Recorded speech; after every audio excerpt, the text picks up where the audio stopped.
श्री शिव पुराण रुद्र संहिता युद्धखंड।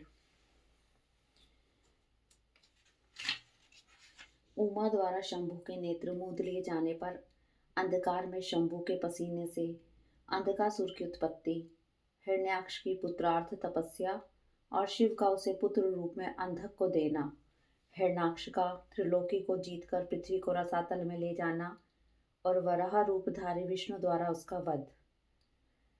सनत कुमार जी कहते हैं, व्यास जी, अब जिस प्रकार अंधकासुर ने परमात्मा शंभु के गणाध्यक्ष पद को प्राप्त किया था, महेश्वर के उस मंगलमय चरित्र को श्रवण करो। मुनीश्वर, अंधकासुर ने पहले शिव जी के साथ बड़ा घोर संग्राम किया था, परंतु पीछे बारंबार सात्विक भाव के उद्रेक से उसने शंभु को प्रसन्न कर लिया। क्योंकि नाना प्रकार की लीलाएं करने वाले शंभु शरणागत रक्षक तथा परम भक्तसल हैं।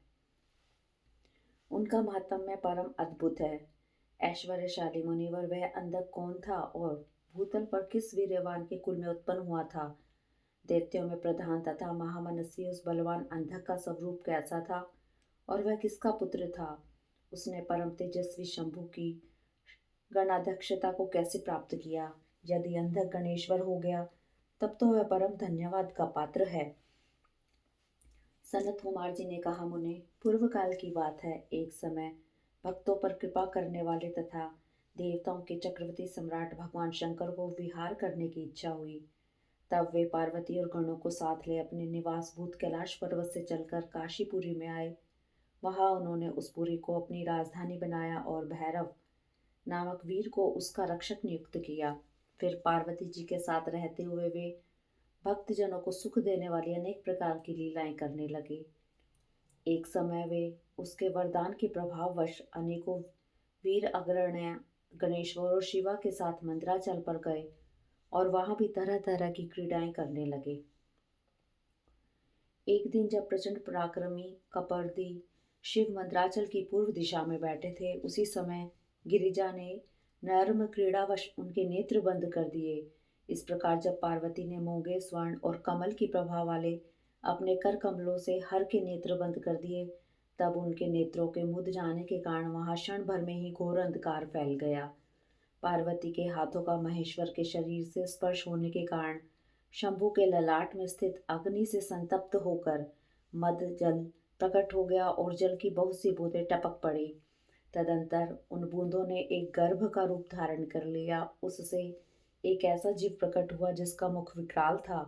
वह अत्यंत भयंकर, क्रोधी, कृतघ्न, अंधा, कुरूप, जटाधारी, काले रंग का, मनुष्य से भिन्न, बेडौल और सुंदर बालों वाला था। उसके कंठ से घोर घर घर शब्द निकल रहा था। वह कभी गाता, कभी हंसता और कभी रोने लगता था तथा जबड़ों को चाटते हुए नाच रहा था। उस अद्भुत दृश्य वाले जीव के प्रकट होने पर शिवजी मुस्कुराकर पार्वती जी से बोले, प्रिय, मेरे नेत्रों को मूंद कर तुमने ही तो यह कर्म किया है, फिर तुम इससे भय क्यों कर रही हो? शंकर जी के उस वचन को सुनकर गौरी हंस पड़ी और उनके नेत्रों से उन्होंने अपने हाथ हटा दिए। फिर तो वहां प्रकाश छा गया, परंतु उस प्राणी का रूप भयंकर ही बना रहा और अंधकार से उत्पन्न होने के कारण उसके नेत्र भी अंधे थे।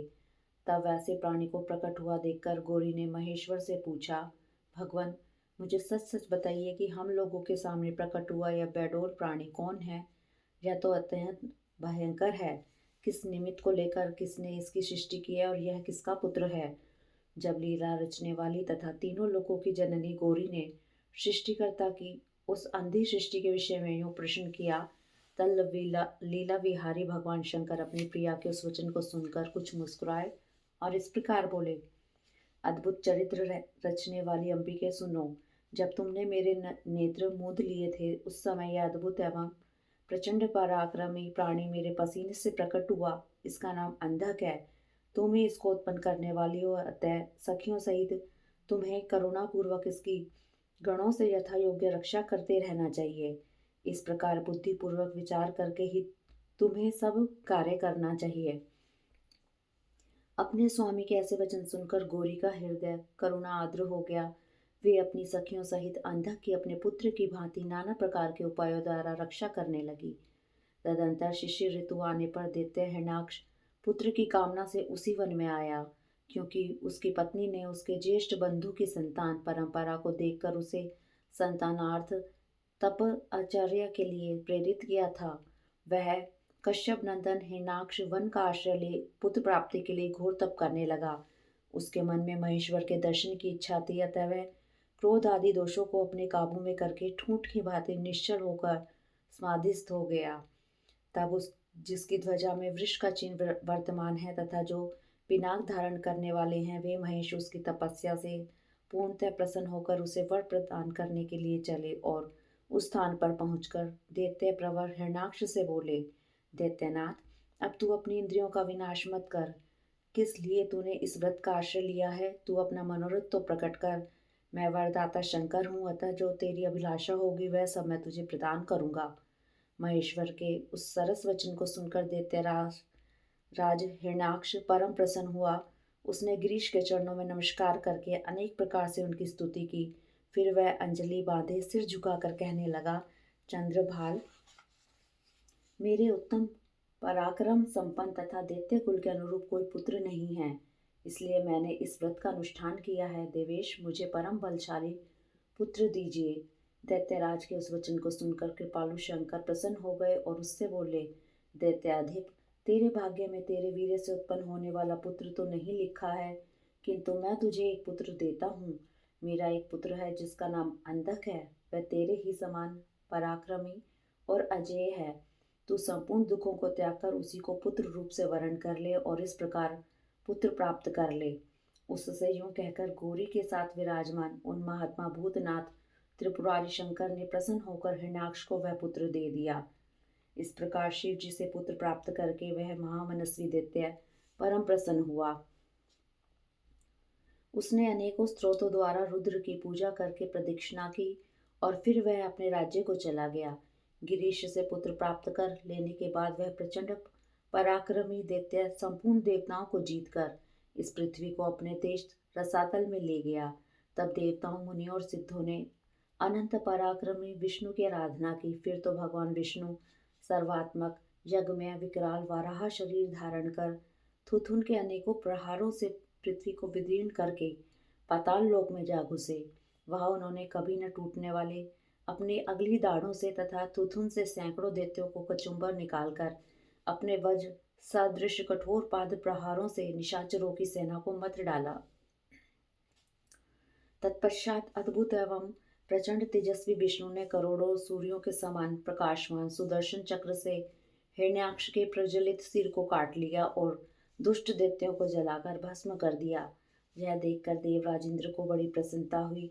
उन्होंने उस असुर राज्य पर अंधक को अभिषिक्त कर दिया। फिर महात्मा इंद्र विष्णु को अपनी दाढ़ों द्वारा पाताल लोक से पृथ्वी को लाते हुए देखकर परम प्रसन्न हुए और अपने स्थान पर लाकर पूर्ववत स्वर्ग और भूतल की रक्षा करने लगे। इधर वाराह रूप धारण करके उत्तम कार्य करने वाले उग्र रूपधारी श्री हरि प्रसन्नचित हुए समस्त देवों, मुनियों और पद्म योनि ब्रह्मा द्वारा प्रशंसित होकर अपने लोकों को चले गए। इस प्रकार वाराह रूपधारी विष्णु द्वारा असुरराज हिरण्याक्ष के मारे जाने पर समस्त देव, मुनि तथा अन्य अन्य सभी जीव सुखी हो गए। इति श्री अध्याय 42। अध्याय 43। हिरण्यकशिपु की तपस्या और ब्रह्मा से वरदान पाकर उसका अत्याचार, नरसिंह द्वारा उसका वध और प्रहलाद को राज्य प्राप्ति। इधर वराह रूपधारी श्री हरि के द्वारा इस प्रकार भाई के मारे जाने पर हिरण्यकशिपु शोक और क्रोध से संतप्त हो उठा। श्री हरि के साथ वैर करना तो उसे रुचता ही था, अतः उसने संहार प्रेमी वीर असुरों को प्रजा का विनाश करने के लिए आज्ञा दे दी। तब वे संहार प्रिय असुर स्वामी की आज्ञा को सिर चढ़ाकर देवताओं और प्रजाओं का विनाश करने लगे। इस प्रकार जब उन दुष्ट चित्त वाले असुरों द्वारा सारा देवलोक तहस नहस कर दिया गया, तब देवता स्वर्ग को छोड़कर गुप्त रूप से भूतल पर विचरने लगे। उधर भाई की मृत्यु से दुखी हुए हिरण्यकशिपु ने भाई को जलांजलि देकर उसकी स्त्री आदि को ढाढ़स बंधाया।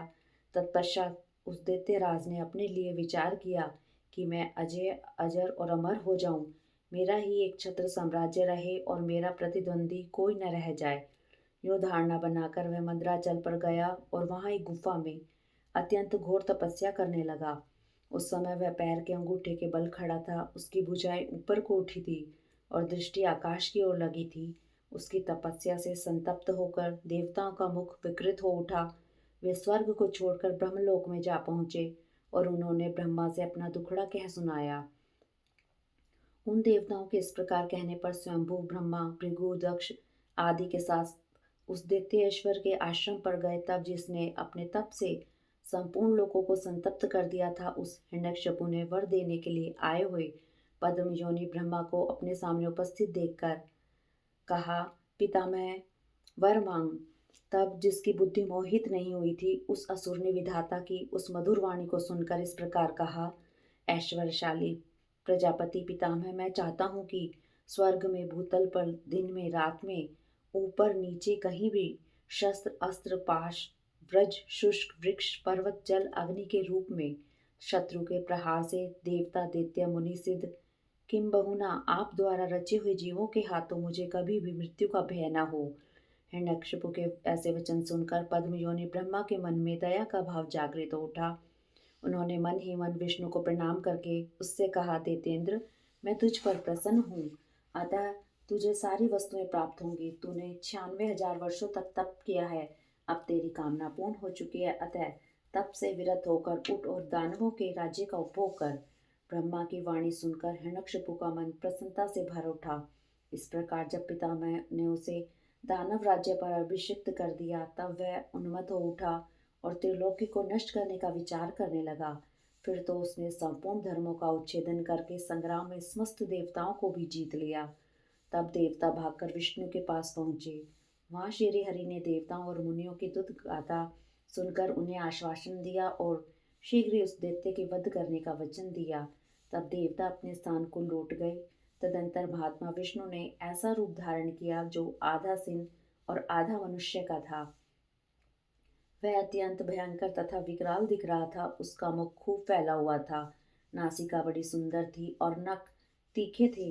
गर्दन पर जटाएं लहरा रही थी, दाढ़ें ही आयुध थे। उससे करोड़ों सूर्य के समान प्रभा छिटक रही थी और उसका प्रभाव प्रलयकालीन अग्नि के सदृश था। अधिक कहाँ तक कहा जाए, वह रूप जगन्मय था।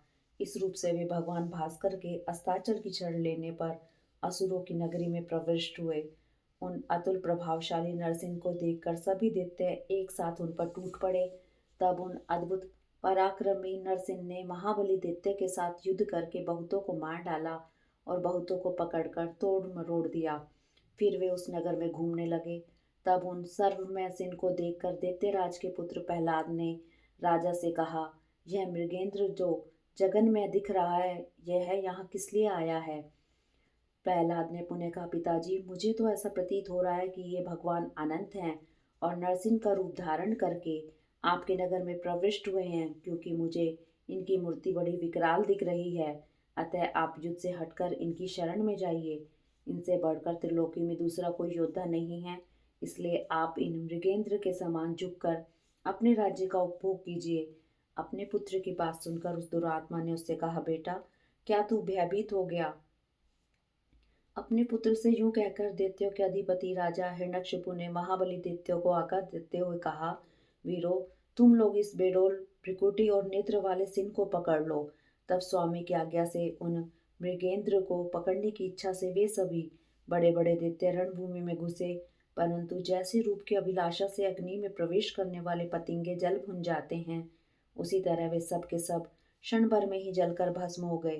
दैत्यों के दग्ध हो जाने पर वह दैत्यराज संपूर्ण शस्त्र अस्त्र शक्ति सृष्टि पाश अंकुश और पावक आदि से उन मृगेंद्र के साथ लोहा लेता ही रहा।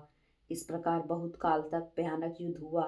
अंत में उन नरसिंह ने वज्र के समान कठोर अपनी अनेकों भुजाओं से उस दैत्य को पकड़ लिया और उसे अपने जानुओं पर लिटाकर दानवों के मर्म को विदीर्ण करने वाले नखांकुरों से उसकी छाती चीर डाली और खून से लथपथ हुए उसके हृदय कमल को निकाल लिया। फिर तो उसी क्षण उसके प्राण पखेरु उड़ गए। तब भगवान नरसिंह ने बारंबार के आघात से जिसके सारे अंग चूर चूर हो गए थे, उस काष्ठभूत दैत्य को छोड़ दिया। उस समय उस देव शत्रु के मारे जाने पर उन्हें बड़ी प्रसन्नता हुई।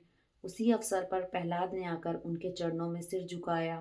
तब अद्भुत पराक्रमी विष्णु ने प्रहलाद को बुलाकर उन्हें दैत्यों के राज्य पर अभिषिक्त कर दिया और स्वयं अतर्कित गति को प्राप्त हो गए, अर्थात अंतर्ध्यान हो गए। तदंतर पितामह आदि समस्त सुरेश्वर परम प्रसन्न हो अपना कार्य सिद्ध करने वाले पूजनीय भगवान विष्णु को उसी दिशा में प्रणाम करके अपने अपने धाम को चले गए। विप्रवर, प्रसंगवश मैंने रुद्र से अंधक की उत्पत्ति, वराह से हिरण्याक्ष की मृत्यु, नरसिंहों के हाथ उसके भाई का विनाश और प्रहलाद का राज्य प्राप्ति का वर्णन कर दिया है। अब मैं शिव की कृपा से प्राप्त हुए अंधक के प्रभाव का, शंकर जी के साथ उसके युद्ध का और पीछे जिस प्रकार उस महेश के गणाध्यक्ष पद की प्राप्ति हुई उस कथा का वर्णन करता हूँ। इति श्री अध्याय 43। अध्याय 44। मुनिवर, एक समय हिरण्याक्ष का पुत्र अंधक अपने भाइयों के साथ विहार में संलग्न था। उसी समय उसके कामासक्त मदांध भाइयों ने उससे कहा, अरे अंधे, तुम्हें तो अब राज्य से क्या प्रयोजन है। हिरण्याक्ष तो मूर्ख था, जो उसने घोर तपस्या द्वारा शंकर को प्रसन्न करके भी तुम जैसे करूप, बेडोल, कालप्रिय, नेत्रहीन को प्राप्त किया। ऐसे तुम राज्य के भागी तो हो नहीं सकते, क्योंकि भला तुम ही विचार करो कि कहीं दूसरे से उत्पन्न हुआ पुत्र भी राज्य पाता है। सच पूछो तो निश्चय ही इस राज्य के भागी हम लोग हैं। उन लोगों की इस बात को सुनकर अंधक दीन हो गया।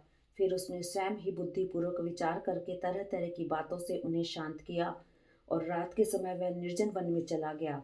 वहां उसने हजारों वर्षों तक घोर तप करके अपने शरीर को सुखा डाला और अंत में उस शरीर को अग्नि में होम देना चाहा। तब ब्रह्मा जी ने उसे वैसा करने से रोककर कहा, दानव, अब तू वर मांग ले। सारे संसार में जिस दुर्लभ वस्तु को प्राप्त करने की तेरी अभिलाषा हो, उसे तू मुझसे ले ले। पद्म योनि ब्रह्मा के वचन को सुनकर वह दैत्य दीनता एवं नम्रता पूर्वक कहने लगा, भगवान, जिन निष्ठुरों ने मेरा राज्य छीन लिया है, वे सब दैत्य आदि मेरे भृत्य हो जाएं। मुझ अंधे को दिव्य चक्षु प्राप्त हो जाएं। इंद्र आदि देवता मुझे कर दिया करें और देवता, दैत्य, गंधर्व, यक्ष, नाग, मनुष्य, दैत्यों के शत्रु नारायण, सर्व में शंकर तथा अन्य अन्य किन्हीं भी प्राणियों से मेरी मृत्यु न हो। उसके उस अत्यंत दारुण वचन को सुनकर ब्रह्मा जी सशंकित हो उठे और उससे बोले, दैत्येंद्र, ये सारी बातें तो हो जाएंगी, किंतु तू अपने विनाश का कोई कारण भी तो स्वीकार कर ले, क्योंकि जगत में कोई ऐसा प्राणी न हुआ है, न आगे होगा ही, जो काल के गाल में ना गया हो। फिर तुझ जैसे सत्पुरुष को तो अत्यंत लंबे जीवन का विचार त्याग ही देना चाहिए। ब्रह्मा के इस अनुनय भरे वचन को सुनकर वह दैत्य पुनः बोला, प्रभु, तीनों कालों में जो उत्तम, मध्यम और नीच नारियां होती हैं, उन्हीं नारियों में कोई रत्नभूता नारी मेरी भी जननी होगी। वह मनुष्य लोक के लिए दुर्लभ तथा शरीर, मन और वचन से भी अगम्य है। उसमें राक्षस भाव के कारण जब मेरी काम भावना उत्पन्न हो जाए, तभी मेरा नाश हो। उसकी बात सुनकर स्वयंभू भगवान ब्रह्मा को महान आश्चर्य हुआ। वे शंकर जी के चरण कमलों का स्मरण करने लगे। तब शंभू की आज्ञा पाकर वे उस अंधक से बोले, दैत्यवर, तू जो कुछ चाहता है, तेरे वे सभी काम वचन पूर्ण होंगे। दैत्येंद्र, अब तू उठ, अपना अभिष्ट प्राप्त कर और सदा वीरों के साथ युद्ध करता रहे। मुनीश, हिरण्याक्ष पुत्र अंधक के शरीर में नसें और हड्डियां ही शेष रह गई थी। वह ब्रह्मा के ऐसे वचन को सुनकर शीघ्र ही भक्ति पूर्वक उन लोकेश्वर के चरणों में लौट गया और इस प्रकार बोला, विभु, जब मेरे शरीर में नसें और हड्डियां मात्र ही शेष रह गई हैं, तब भला इस देह से शत्रु सेना में प्रवेश करके मैं कैसे युद्ध कर सकूंगा। अतः अब आप अपने पवित्र हाथ से मेरा स्पर्श करके इस शरीर को मांसल बना दीजिए। अंधक की प्रार्थना सुनकर ब्रह्मा जी ने अपने हाथों से उसके शरीर का स्पर्श किया और फिर वे मुनिगणों तथा सिद्ध समूहों से भली भांति पूजित हो देवताओं के साथ अपने धाम को चले गए। ब्रह्मा के स्पर्श करते ही उस दैत्यराज का शरीर भरा पूरा हो गया, जिससे उसमें बल का संचार हो आया और नेत्रों के प्राप्त हो जाने से वह सुंदर दिखने लगा। तब उसने प्रसन्नता पूर्वक अपने नगर में प्रवेश किया। उस समय प्रहलाद आदि श्रेष्ठ दानवों ने जब उसे वरदान प्राप्त करके आया हुआ जाना, तब वे सारा राज्य उसे समर्पित करके उसके वशवर्ती भृत्य हो गए। तदंतर अंधक सेना और भृत्य वर्ग को साथ ले स्वर्ग को जीतने के लिए गया। वहां संग्राम में समस्त देवताओं को पराजित करके उसने व्रजधारी इंद्र को अपना करद बना लिया। उसने यत्र तत्र बहुत सी लड़ाइयां लड़कर नागों, सुपर्णों, श्रेष्ठ राक्षसों, गंधर्वों, यक्षों, मनुष्य, बड़े बड़े पर्वतों, वृक्षों, सिंह आदि समस्त चौपायों को भी जीत लिया। यहाँ तक कि उसने चराचर त्रिलोकी को भी अपने वश में कर लिया। तदंतर वह रसातल में, भूतल पर तथा स्वर्ग में जितनी सुंदर रूप वाली नारियां थीं, उनमें से हजारों को, जो अत्यंत दर्शनीय तथा अपने अनुकूल थी, साथ लेकर विभिन्न पर्वतों पर तथा नदियों के रमणीय तटों पर विहार करने लगा। दैत्यराज अंधक सदा दुष्टों का ही संग करता था। उसकी बुद्धि मद से अंधी हो गई थी, जिससे उस मूढ़ को इसका कुछ भी ज्ञान नहीं रह गया था कि परलोक में आत्मा को सुख देने वाला भी कोई कर्म करना चाहिए। इस प्रकार वह महान मनस्वी दैत्य उन्मत्त हो और अपने सारे प्रधान प्रधान पुत्रों को कुतर्कवाद से पराजित करके दैत्यों सहित संपूर्ण वैदिक धर्मों का विनाश करता हुआ विचरण करने लगा। वह धन के मद से अभिभूत हो वेद, देवता, ब्राह्मण और गुरु आदि किसी को भी नहीं मानता था। प्रारब्धवश उसकी आयु समाप्त हो चुकी थी। इसी से वह स्वेच्छाचार में प्रवृत्त हो व्यर्थ में अपनी आयु के शेष दिन गवाता हुआ रमण कर रहा था। उस दानव श्रेष्ठ के 3 मंत्री थे, जिनका नाम था दुर्योधन, वैधस और हस्ती। एक समय उन तीनों ने उस पर्वत के किसी रमणीय स्थान पर एक परम रूपवती नारी को देखा। उसे देखकर वे शीघ्रगामी श्रेष्ठ दैत्य हर्षमग्न हो तुरंत ही महादैत्य पति वीरवर अंधक के पास पहुंचे और बड़े प्रेम से उस देखी हुई घटना का वर्णन करने लगे। दैत्येंद्र, जहाँ ही गुफा के भीतर हमने एक मुनि को देखा है। ध्यानस्थ होने के कारण उसके नेत्र बंद हैं। वह बड़ा रूपवान है। उसके मस्तक पर अर्धचंद्र की कला अपनी छटा बिखेर रही है और कमर में गजेंद्र की खाल बंधी हुई है। बड़े बड़े नाग उसके सारे शरीर में लिपटे हुए हैं। खोपड़ियों की माला ही उस जटाधारी का आभूषण है। उसके हाथ में त्रिशूल है तथा एक विशाल धनुष, बाण और तुनीर भी वह धारण किए हुए है। उसका अक्षसूत्र स्पष्ट दिख रहा है। उसके 4 भुजाएं तथा लंबी लंबी जटाएं हैं। वह खड़ग, त्रिशूल और लकुट धारण किए हुए है। उसकी आकृति अत्यंत गोर है और उस पर भस्म का अनुलेप लगा हुआ है। वह अपने उत्कृष्ट तेज से सुशोभित हो रहा है। इस प्रकार उस श्रेष्ठ तपस्वी का सारा वेश ही अद्भुत है। उससे थोड़ी ही दूर हमने एक और पुरुष को देखा, जो विकराल वानर सा है। उसका मुख बड़ा भयंकर है। वह सभी आयुध धारण किए हुए है, परंतु उसका हाथ रुक्ष है। वह उस तपस्वी की रक्षा में तत्पर है। उसके पास ही एक बूढ़ा सफेद रंग का बैल भी बैठा है। उस बैठे हुए तपस्वी के पार्श्व भाग में हमने एक शुभ लक्षण संपन्न नारी को भी देखा है। वह भूतल पर रत्न स्वरूपा है। उसका रूप बड़ा मनोरम है और तरुणी होने के नाते वह मन को मोह लेती है। मूंगे, मोती, मणि, स्वर्ण, रत्न और उत्तम वस्त्रों से वह सुसज्जित है। उसके गले में सुंदर मालाएं लटक रही हैं। जिसने उसे एक बार देख लिया, उसी का नेत्र धारण करना सफल है। उसे फिर इस लोक में अन्य वस्तुओं के देखने से क्या प्रयोजन। वह दिव्य नारी पुण्य आत्मा मुनिवर महेश की मान्या एवं प्रियतमा भार्या है। तेतेंद्र, आप तो उत्तम उत्तम रत्नों का उपभोग करने वाले हैं, अतः उसे यहाँ बुलवाकर देखिए। वह आपके भी देखने योग्य है। मंत्रियों के उन वचनों को सुनकर दैत्यराज अंधक कामातुर हो उठा। उसने सारे शरीर में कंपन छा गया। फिर तो उसने तुरंत ही दुर्योधन आदि को उस मुनि के पास भेजा। मंत्रियों ने वहां जाकर मुनीश्वर को प्रणाम करके उनसे अंधक असुर का संदेश कहा और बदले में शिव जी का उत्तर सुनकर वे लौटकर अंधक से बोले, राजन, आप तो संपूर्ण दैत्यों के स्वामी हैं, फिर भी उस महान पराक्रमी वीरवर तपस्वी मुनि ने अपनी बुद्धि से त्रिलोकी को तृण के समान समझकर हंसते हुए आपके लिए ऐसी बातें कही हैं। उस निशाचर का शौर्य और धैर्य अस्थिर है। वह दानव कृपण, सत्वहीन, क्रूर, कृतज्ञ कृतघ्न और सदा ही पाप कर्म करने वाला है। क्या उसे सूर्य पुत्र यम का भय नहीं है?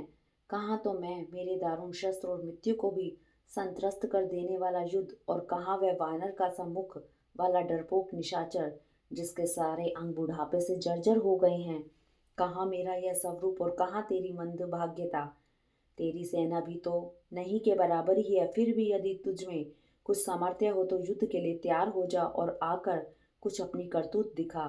मेरे पास तुझ जैसे पापियों का विनाश करने वाला व्रज सरीखा भयंकर शस्त्र है और तेरा शरीर तो कमल के समान कोमल है। ऐसी दशा में विचार करके तुझे जो रुचिकर प्रतीत हो वह कर। मंत्रियों की यह बात सुनकर माता पार्वती पर मोहित हुआ वह कामांध राक्षस विशाल सेना लेकर चल दिया। और वहां पहुंचकर नंदीश्वर से युद्ध करने लगा। बड़ा भयानक युद्ध हुआ। उस समय युद्ध स्थल में चर्बी, मज्जा, मांस और रक्त की कीच मच गई।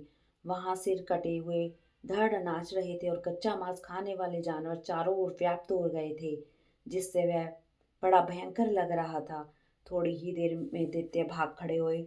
तब पिनाकधारी भगवान शंकर दक्ष कन्या सती को भली भांति धीरज बंधाते हुए बोले, प्रिय, मैंने जो पहले अत्यंत भयंकर महान पाशुपत व्रत का अनुष्ठान किया था, उसमें रात दिन तुम्हारे प्रसंगवश जो हमारी सेना का विनाश हुआ है, यह विघ्न सा आ पड़ा है। देवी, मरण धर्मा प्राणियों का जो अमरों पर आक्रमण हुआ है, यह मानो पुण्य का विनाश करने वाला कोई ग्रह प्रकट हो गया है।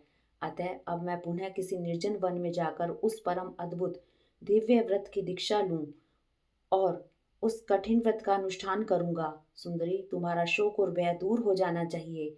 इतना कहकर उग्र प्रभावशाली महात्मा शंकर धीरे से अपना सिंगा बजाकर एक अत्यंत भयंकर पावन वन में चले गए। वहां वे 1000 वर्षों के लिए पाशुपत व्रत के अनुष्ठान में तत्पर हो गए। इस व्रत का निभाना देवों और असुरों की शक्ति के बाहर है। इधर शील गुण से संपन्न पतिव्रता देवी पार्वती मंदराचल पर ही रहकर शिव जी के आगमन की प्रतीक्षा करती रहती थी। यद्यपि पुत्र स्थानीय वीरगण उसकी सुरक्षा में तत्पर थे, तथापि उस गुहा के भीतर अकेली रहने के कारण वे सदा भयभीत रहती थी, जिससे उन्हें बड़ा दुख होता था। इसी बीच वरदान के प्रभाव से उन्मत्त हुआ वह दैत्य अंधक, जिसका धैर्य कामदेव के बाणों से छिन्न भिन्न हो गया था, अपने मुख्य मुख्य योद्धाओं को साथ ले पुनः उस गुफा पर चढ़ आया। वहां सैनिकों सहित उसने वीरगण के साथ अत्यंत अद्भुत युद्ध किया। उस समय सभी वीरों ने अन्न, जल और नींद का परित्याग कर दिया था। इस प्रकार वह युद्ध लगातार 505 वर्ष तक दिन रात तक चलता रहा। अंत में दैत्यों की भुजाओं से छूटे हुए आयुधों के प्रहार से नंदीश्वर का शरीर घायल हो गया, जिससे वे गुहा द्वार पर ही गिर पड़े और मूर्छित हो गए। उनके गिरने से गुहा का सारा दरवाजा ढक गया, जिसने उसका खोला जाना असंभव था। फिर दैत्यों ने 2 ही घड़ी में सारे वीरगण को अपने अस्त्र समूहों से आच्छादित कर दिया। तब पार्वती ने भगवान विष्णु और ब्रह्मा जी का स्मरण किया। स्मरण करते ही ब्राह्मी, नारायणी, ऐन्द्रिव, वैश्वानवानरी, याम्या, नृतगी, वारुणी, वायवी, कौबेरी, यक्षेश्वरी, गारुड़ी आदि देवियों के रूप में समस्त देवता, यक्ष, सिद्ध, गुजक आदि शस्त्र अस्त्रों से सुसज्जित होकर अपने अपने वाहनों पर सवार हो पार्वती के पास आ पहुंचे और राक्षसों के साथ भिड़ गए। कुछ समय बाद भगवान शिव भी आ गए। फिर तो घोर युद्ध हुआ। तदंतर शुक्राचार्य को संजीवनी विद्या के द्वारा दैत्यों को जीवित करते देखकर भूतनाथ शिव जी उनको निगल गए। इससे दैत्य ढीले पड़ गए। व्यास जी, अंधक महान पराक्रमी वीर और त्रिपुर हंता शिव के समान बुद्धिमान था। सैकड़ों वरदान मिलने के कारण वह उन्माद के वशीभूत हो रहा था। यद्यपि बहुत संख्यक शस्त्र अस्त्रों की चोट से उसका शरीर जर्जर हो गया था, फिर भी शिव जी पर विजय पाने के लिए उसने दूसरी माया रची।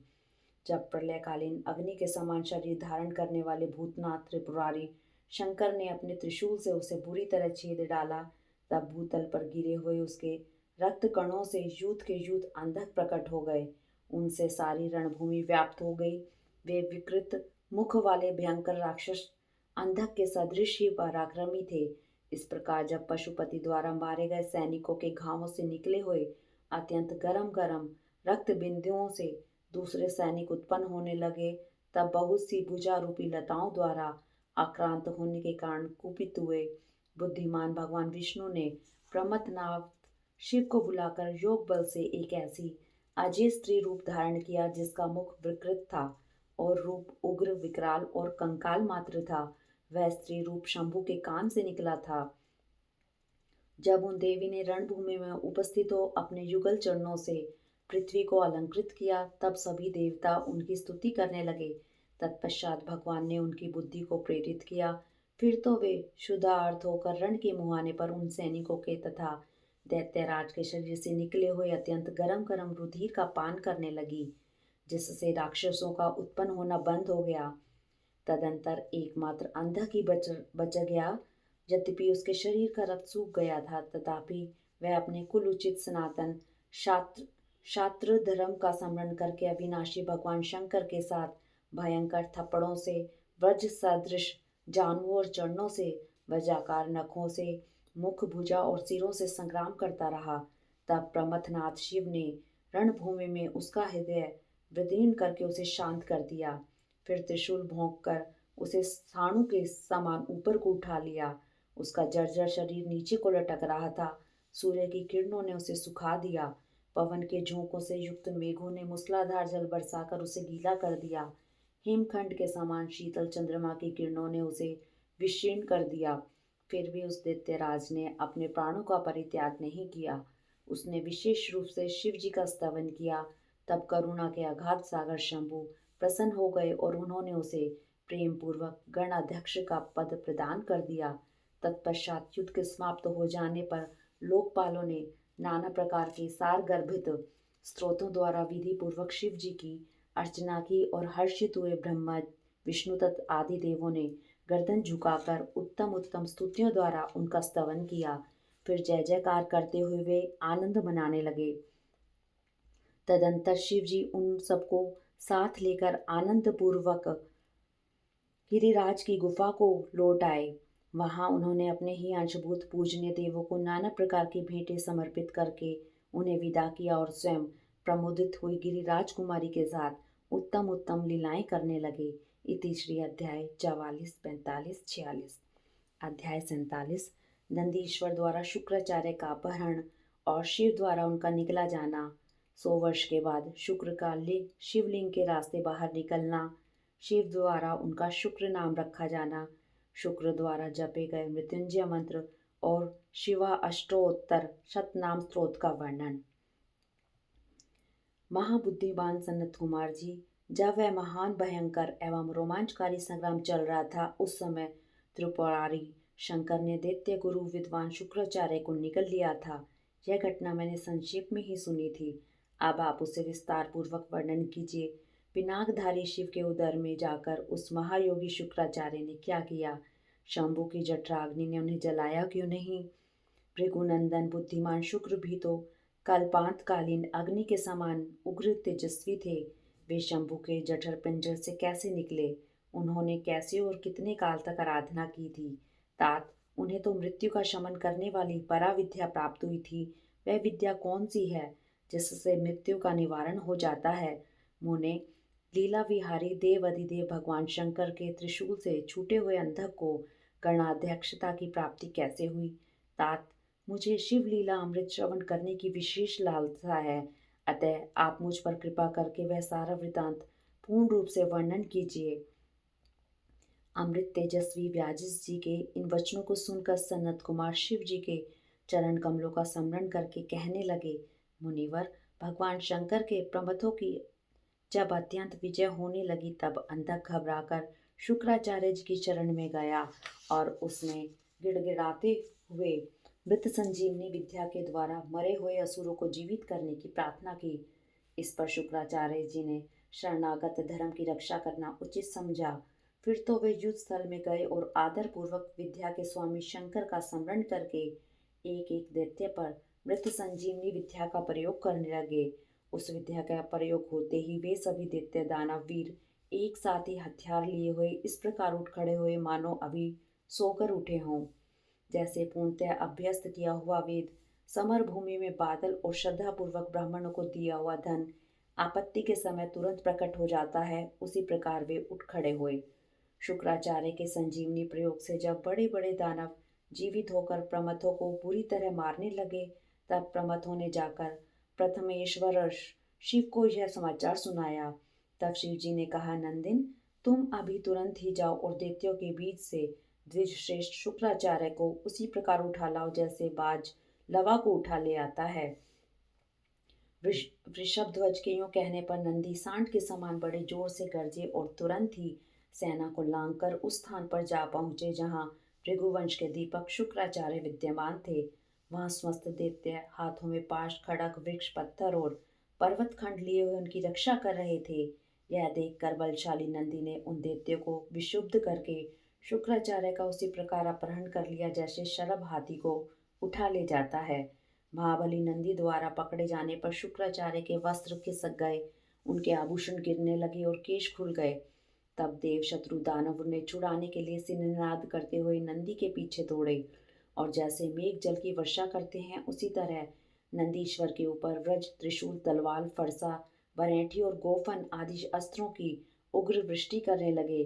तब उस देवासुर संग्राम के विकराल रूप धारण करने पर गणाधिराज नंदी ने अपने मुख की आग से सैकड़ों शस्त्रों को भस्म कर दिया और उन भृगुनंदन को दबोचकर शत्रु दल को व्यथित करते हुए वे शिव जी के समीप आ पहुंचे और तथा शीघ्र ही उन्हें निवेदित करते हुए बोले, भगवान ये शुक्राचार्य उपस्थित हैं।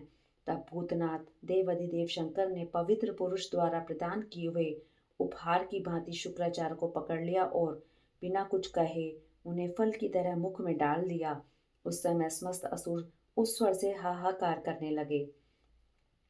जब गिरिजेश्वर ने शुक्राचार्य को निगल लिया तब दैत्यों की विजय की आशा जाती रही। उस समय उनकी दशा सूंड रहित गजराज, सींगहीन सांड, मस्तकहीन देही, अध्ययन रहित ब्राह्मण, उद्यमीहीन प्राणी, भाग्यहीन के उद्यम, पति रहित स्त्री, फल वर्जित वाण, पुण्यहीनों की आयु, व्रत रहित वेदा अध्ययन, एकमात्र वैभव शक्ति के बिना निष्फल हुए कर्म समूह, शूरताहीन क्षत्रिय और सत्य के बिना धर्म समुदाय की भांति शोषणीय हो गई। दैत्यों का सारा उत्साह जाता रहा। तब अंधक ने महान दुख प्रकट करते हुए अपने शूरवीरों को बहुत उत्साहित किया और कहा, वीरों जो रणांगन को छोड़कर भाग जाते हैं उनकी खयाती अपयश रूपी कालिमा से मलिन हो जाती है और उन्हें इस लोक में तथा परलोक में कहीं भी सुख नहीं मिलता। यदि पुनर्जन्म रूपी मल का अपहरण करने वाले धरा तीर्थ, रण तीर्थ में अवगाहन कर लिया जाए तो अन्य तीर्थों में स्नान, दान और तप की क्या आवश्यकता है। अर्थात इनका फल रणभूमि में प्राण त्याग करने से ही प्राप्त हो जाता है। दैत्यराज के इस वचन को पूर्ण रूप से धारण करके वे दैत्य तथा दानव रणभेरी बजाकर रणभूमि में प्रमथ गणों पर टूट पड़े और उन्हें मथने लगे तथा बाण, खड़ग, वज्र सरीखे कठोर पत्थर, भुशुंडी, बिंदीपाल, शक्ति, भाले, फरसे, खटवांग, पटिश, त्रिशूल, लकुट और मुसलों द्वारा परस्पर प्रहार करते हुए भयंकर मार काट मचाने लगे। इस प्रकार अत्यंत घमासान युद्ध हुआ। इसी बीच विनायक, स्कंद नंदी, सोम नंदी, वीर नैगमय और महाबली वैशाख आदि उग्र गणों ने त्रिशूल शक्ति और बाण समूहों की धारावाहिक वर्षा करके अंधक को अंधा बना दिया। फिर तो प्रमथों तथा असुरों की सेनाओं में महान कोलाहल मच गया। उस घोर शब्द को सुनकर शंभु के उदर में स्थित शुक्राचार्य आश्रय रहित वायु की भांति निकलने का मार्ग ढूंढते हुए चक्कर काटने लगे। उस समय उन्हें रुद्र के उदर में पाताल सहित सातों लोक, ब्रह्मा, नारायण, इंद्र, आदित्य और अप्सराओं के विचित्र भुवन तथा वह प्रमथा असुर संग्राम भी दिख पड़ा। इस प्रकार वे 100 वर्षों तक शिव जी की कुक्षी में चारों ओर भ्रमण करते रहे, परंतु उन्हें उसी प्रकार कोई छिद्र नहीं दिख पड़ा जैसे दुष्ट की दृष्टि सदाचारी के छिद्र को नहीं देख पाती। तब भृगुनंदन ने शैव योग का आश्रय ले एक मंत्र का जप किया। उस मंत्र के प्रभाव से वे शंभु के जठर पंजर से शुक्र रूप में लिंग मार्ग से बाहर निकले। तब उन्होंने शिव जी को प्रणाम किया। गौरी ने उन्हें पुत्र रूप में स्वीकार कर लिया और विघ्न रहित बना दिया। तदंतर करुणा सागर महेश्वर भृगुनंदन शुक्राचार्य को वीर्य के रास्ते निकला हुआ देखकर मुस्कुराते हुए बोले, भृगुनंदन, चूंकि तुम मेरे लिंग मार्ग से शुक्र की तरह निकले हो इसलिए अब तुम शुक्र कहलाओगे। जाओ, अब तुम मेरे पुत्र हो गए। देवेश्वर शंकर के यूं कहने पर सूर्य के सदृश कांतिमान शुक्र ने पुनः शिव जी को प्रणाम किया और वे हाथ जोड़कर स्तुति करने लगे। शुक्र ने कहा, भगवान, आपके पैर, सिर, नेत्र, हाथ और भुजाएं अनंत हैं। आपकी मूर्तियों की भी गणना नहीं हो सकती। ऐसी दशा में मैं आप सतुल्य की सिर झुकाकर किस प्रकार स्तुति करूं। आपकी 8 मूर्तियां बताई जाती हैं और आप अनंत मूर्ति भी हैं। आप संपूर्ण सुरों और असुरों की कामना पूर्ण करने वाले हैं तथा अनिष्ट दृष्टि से देखने पर आप संहार भी कर डालते हैं। ऐसे स्तवन के योग्य आपकी मैं किस प्रकार स्तुति करूं। मुने, इस प्रकार शुक्र ने शिव की स्तुति करके उन्हें नमस्कार किया और उनकी आज्ञा से वे पुनः दानवों की सेना में प्रविष्ट हुए। ठीक उसी तरह जैसे चंद्रमा मेघों की घटा में प्रवेश करते हैं। व्यास जी, इस प्रकार रणभूमि में शंकर ने जिस तरह शुक्र को निगल लिया था वह वृतांत तो तुमने सुना दिया। अब शंभु के उदर में शुक्र ने जिस मंत्र का जाप किया था उसका वर्णन सुनो। महर्षि वह मंत्र इस प्रकार है। ओम, जो देवताओं के स्वामी, सुर असुर द्वारा वंदित, भूत और भविष्य के महान देवता, हरे और पीले नेत्रों से युक्त महाबली, बुद्धि स्वरूप, बागंबर धारण करने वाले, अग्नि स्वरूप, त्रिलोकी के उत्पत्ति स्थान, ईश्वर, हरि नेत्र, प्रलयकारी, अग्नि स्वरूप, गणेश, लोकपाल, महाभुज, महाहस्त, त्रिशूल धारण करने वाले, बड़ी बड़ी दाढ़ों वाले, काल स्वरूप महेश्वर, अविनाशी काल रूपी नीलकंठ, महोदर, गणाध्यक्ष, सर्वात्मा, सबको उत्पन्न करने वाले, सर्वव्यापी, मृत्यु को हटाने वाले, पारियात्र पर्वत पर उत्तम व्रत धारण करने वाले, ब्रह्मचारी, वेदांत प्रतिपाद, तप की अंतिम सीमा तक पहुँचने वाले, पशुपति, विशिष्ट अंगों वाले, शूलपाणी, वृषभध्वज, पापहारी, जटाधारी, शिखंड धारण करने वाले, दंडधारी, महायशस्वी, भूतेश्वर, गुहा में निवास करने वाले,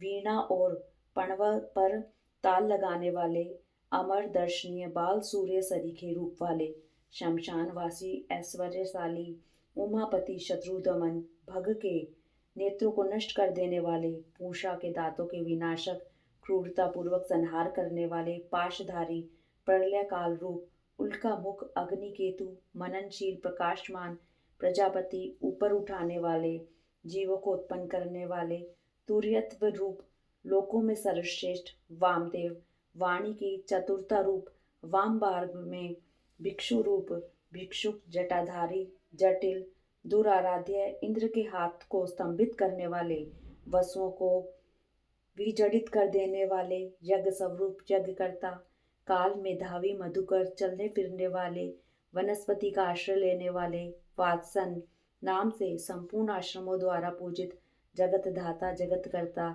सर्वान अंतर्यामी, सनातन, ध्रुव, धर्माध्यक्ष, भूर्भुवः स्वः, इन तीनों लोकों में विचरने वाले, भूत भावन, त्रिनेत्र, बहुरूप, 10,000 सूर्य के समान प्रभावशाली महादेव, सब तरह के बाजे बजाने वाले, संपूर्ण बाधाओं से विमुक्त करने वाले, बंधन स्वरूप, सबको धारण करने वाले, उत्तम धर्म रूप, पुष्पदंत, विभाग रहित, मुख्य रूप, सबका हरण करने वाले, सुवर्ण के समान दीप्त कीर्ति वाले, मुक्ति के द्वार स्वरूप भीम तथा भीम पराक्रमी हैं, उन्हें नमस्कार है, नमस्कार है।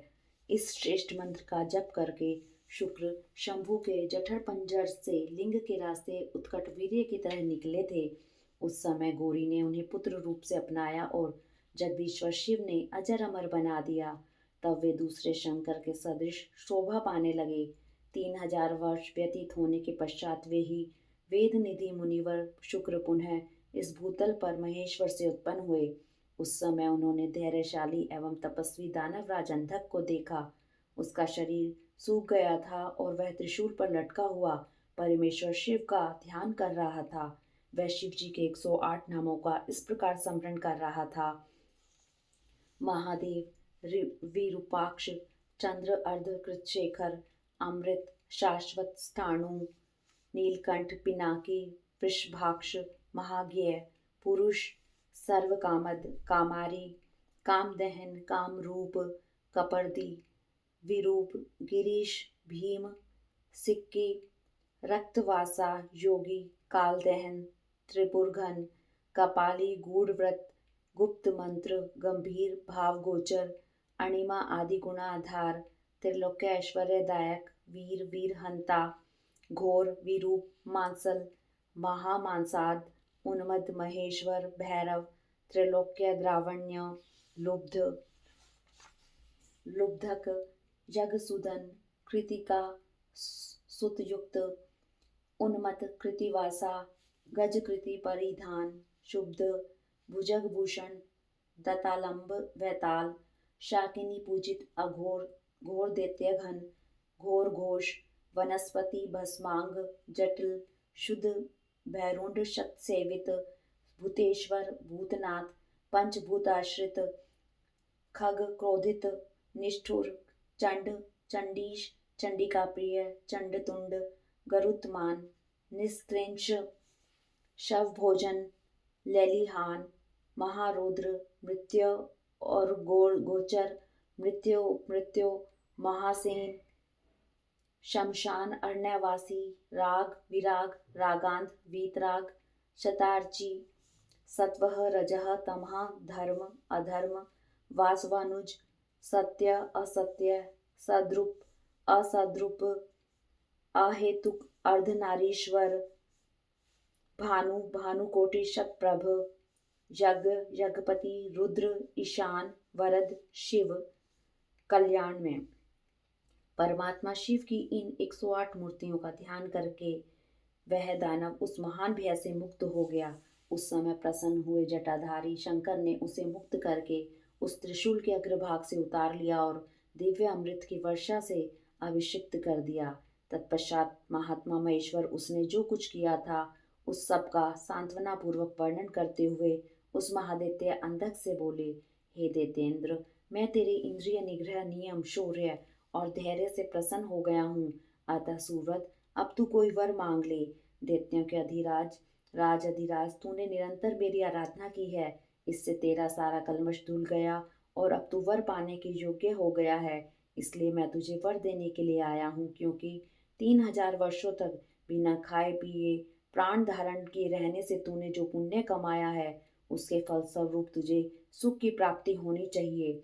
यह सुनकर अंधक ने भूमि पर अपने घुटने टेक दिए और फिर वह हाथ जोड़कर कांपता हुआ भगवान उमापति से बोला, भगवान, आपकी महिमा जाने बिना मैंने पहले रणांगन में हर्ष गदगद वाणी से आपको जो दीनहीन तथा नीच से नीच कहा था और मूर्खतावश लोक में जो निंदित निंदित कर्म किया है प्रभु, उस सब को आप अपने मन में स्थान न दें, अर्थात उसे भूल जाएं। महादेव, मैं अत्यंत ओछा और दुखी हूँ। मैंने काम दोषवश पार्वती के विषय में भी जो कुछ दूषित भावना कर ली थी उसे आप क्षमा कर दें। आपको तो अपने कृपण दुखी एवं दीन भक्त पर सदा ही विशेष दया करनी चाहिए। मैं उसी तरह का एक दीन भक्त हूँ और आपकी शरण में आया हूँ। देखिए, मैंने आपके सामने अंजलि बांध रखी है। अब आपको मेरी रक्षा करनी चाहिए। ये जगत जननी पार्वती देवी भी मुझ पर प्रसन्न हो जाएं और सारे क्रोध को त्याग कर मुझे कृपा दृष्टि से देखें। चंद्रशेखर, कहाँ तो इनका भयंकर क्रोध और कहाँ मैं तुच्छ दैत्य चंद्रमौली, मैं किसी प्रकार उसको सहन नहीं कर सकता। शंभु, कहाँ तो परम उदार आप और कहाँ बुढ़ापा मृत्यु तथा काम क्रोध आदि दोषों के वशीभूत मैं, अर्थात मेरी आपके साथ क्या तुलना है। महेश्वर, आपके ये युद्ध कला निपुण महाबली वीर पुत्र मेरी कृपणता पर विचार करके उस क्रोध के वशीभूत मत हो। तुषार हार चंद्र किरण शंख कुंद पुष्प और चंद्रमा के वर्ण वाले शिव मैं इन पार्वती को गुरुता के गौरववश नित्य मात्र दृष्टि से देखूं। मैं नित्य आप दोनों का भक्त बना रहूं। देवताओं के साथ होने वाला मेरा वैर दूर हो जाए तथा मैं शांतचित हो योग चिंतन करता हुआ गणों के साथ निवास करूं। महेशान, आपकी कृपा से मैं उत्पन्न हुए इस विरोधी दानव भाव का पुनः कभी स्मरण न करूं। यही उत्तम वर मुझे प्रदान कीजिए। इतनी बात कहकर वह दैत्यराज माता पार्वती की ओर देखकर त्रिनयन शंकर का ध्यान करता हुआ मौन हो गया। तब रुद्र ने उसकी ओर कृपा दृष्टि से देखा। उनकी दृष्टि पड़ते ही उसे अपने पूर्व वृतांत तथा अद्भुत जन्म का स्मरण हो आया। उस घटना का स्मरण होते ही उसका मनोरथ पूर्ण हो गया। फिर तो माता पिता को प्रणाम करके वह कृतकृत्य हो गया। उस समय पार्वती तथा बुद्धिमान शंकर ने उसका मस्तक सूंघकर प्यार किया। इस प्रकार अंधक ने प्रसन्न हुए चंद्रशेखर से अपना सारा मनोरथ प्राप्त कर लिया। मुने, महादेव जी की कृपा से अंधक को जिस प्रकार परम सुखद गणाध्यक्ष पद प्राप्त हुआ था वह सारा का सारा पुरातन वृतांत मैंने सुना दिया और मृत्युंजय मंत्र का भी वर्णन कर दिया।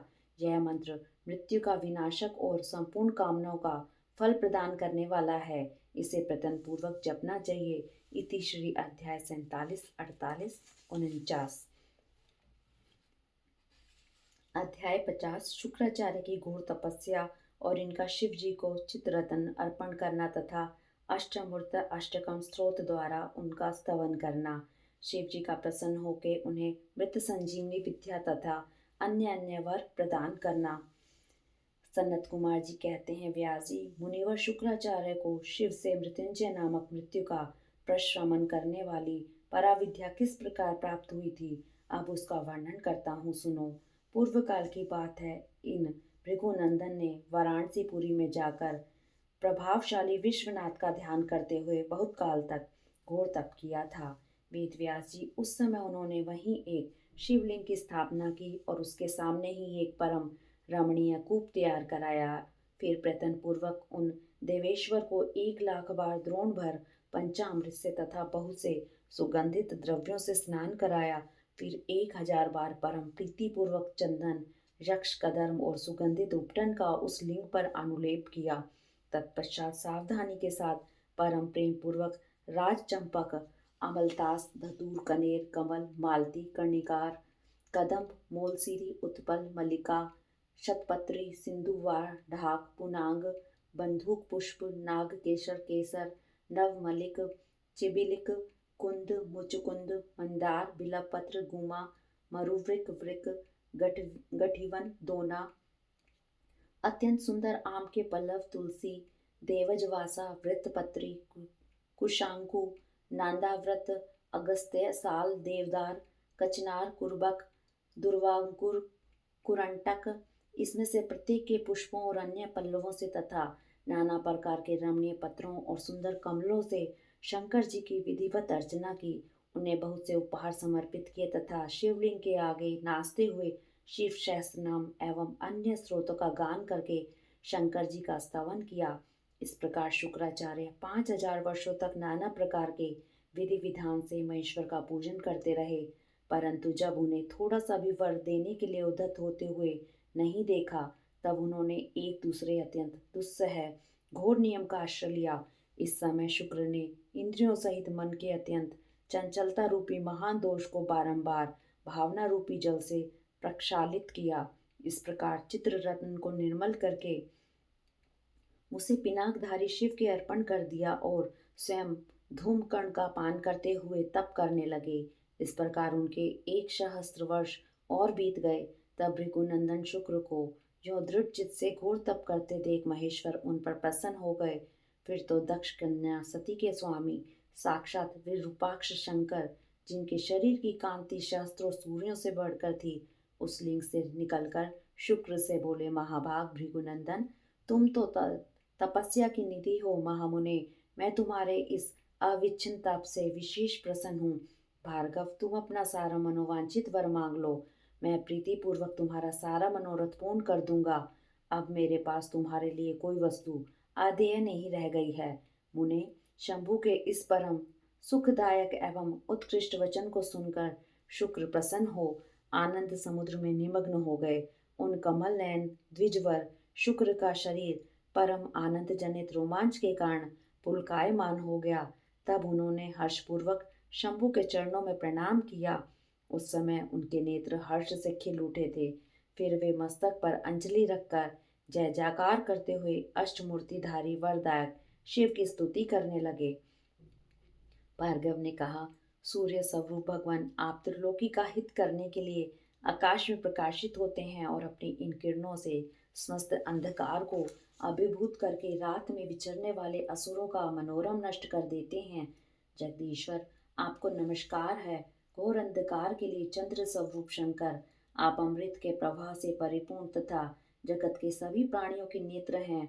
आप अपनी अमर्याद तेजों में किरणों से आकाश में भूतल पर अपार प्रकाश फैलाते हैं, जिससे सारा अंधकार दूर हो जाता है। आपको प्रणाम है।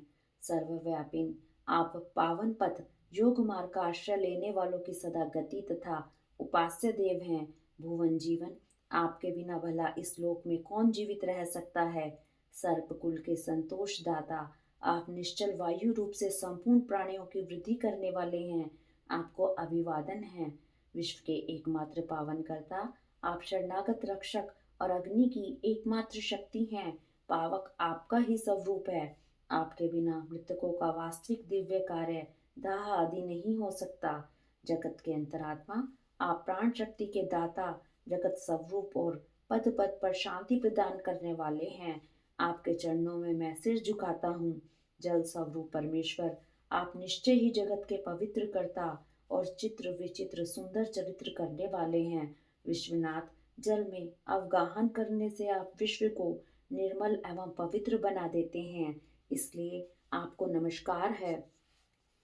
आकाश रूप ईश्वर, आपके अवकाश प्राप्त करने के कारण यह विश्व बाहर और भीतर विकसित होकर सदा स्वभाववश श्वास लेता है। इसकी परंपरा चलती रहती है और आपके द्वारा यह संकुचित भी होता है, अर्थात नष्ट हो जाता है। इसलिए दयालु भगवान, मैं आपके आगे नतमस्तक होता हूँ। विशंभर आत्मक, आप ही इस विश्व का भरण पोषण करते हैं। सर्वव्यापिन, आपके अतिरिक्त दूसरा कौन अज्ञान अंधकार को दूर करने में समर्थ हो सकता है। अतः विश्वनाथ, आप मेरे अज्ञान रूपी तम का विनाश कर दीजिए। नागभूषण, आप स्तवनीय पुरुषों में सबसे श्रेष्ठ हैं, इसलिए आप परात्पर प्रभु को मैं बारंबार प्रणाम करता हूँ। आत्म स्वरूप शंकर, आप समस्त प्राणियों के अंतरात्मा में निवास करने वाले हैं, प्रत्येक रूप में व्याप्त हैं और मैं आप परमात्मा का जन हूँ। अष्टमूर्ते, आपकी इन रूप परंपराओं से यह चराचर विश्व विस्तार को प्राप्त हुआ है, अतः मैं सदा से आपको नमस्कार करता हूँ। मुक्त पुरुषों के बंधो, आप विश्व के समस्त प्राणियों के स्वरूप प्रणत जनों के संपूर्ण योग क्षेम का निर्वाह करने वाले और परमार्थ स्वरूप हैं। आप अपनी इन अष्टमूर्तियों से युक्त होकर इस फैले हुए विश्व को भली भांति विस्तृत करते हैं, अतः आपको मेरा अभिवादन है। सनत कुमार जी कहते हैं, मुनिवर भृगुनंदन शुक्र ने इस प्रकार अष्टमूर्ति अष्टक स्त्रोत द्वारा शिव जी का स्तवन करके भूमि पर मस्तक करके उन्हें बारंबार प्रणाम किया। जब अमित तेजस्वी भार्गव ने महादेव की इस प्रकार स्तुति की, तब शिव जी ने चरणों में पड़े हुए उन द्विजवर को अपनी दोनों भुजाओं से पकड़कर उठा लिया और परम प्रेम पूर्वक मेघ गर्जन सी गंभीर एवं मधुर वाणी में कहा।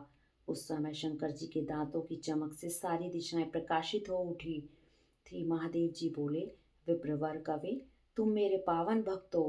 तात, तुम्हारे इस उग्र तप से, उत्तम आचरण से, लिंग स्थापन जन्य पुण्य से, लिंग की आराधना करने से, चित्त का उपहार प्रदान करने से, पवित्र अटल भाव से, अविमुक्त महाक्षेत्र काशी में पावन आचरण करने से मैं तुम्हें पुत्र रूप से देखता हूँ।